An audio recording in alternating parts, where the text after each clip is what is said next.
Lamine ইয়ামালের কাছে আইশো স্পিডের করজোরে অনুরোধ, রোনালদো ফ্যানদের রক্ষা করো। শুধু স্পিড নয়, বিশ্বের সব ব্রাজিল ও পর্তুগাল ফ্যানদের এখন ওই একটাই ভরসা, স্পেন।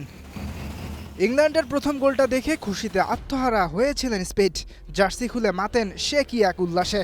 কিন্তু ম্যাচের শেষ মুহূর্তে আর্জেন্টিনার কামব্যাকে ভগ্ন হৃদয় নিয়ে মাঠ ছাড়তে হয়েছে আমেরিকান এই ইউটিউবারকে। আর মাঠ ছাড়ার সময় স্পিড আফসোস করতে করতে বলেন, আর্জেন্টিনা প্রতিবারই একই কাজ করছে, মনে হচ্ছে তারা ম্যাচ হেরে যাবে, কিন্তু শেষ পর্যন্ত আর হারে না।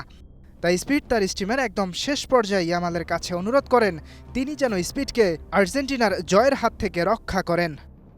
বেচারা স্পিড আর্জেন্টিনার একটা হার দেখার জন্য প্রতি ম্যাচেই প্রতিপক্ষ দলের জার্সি পরে হাজির হন, কিন্তু সেই দলই হেরে যায়।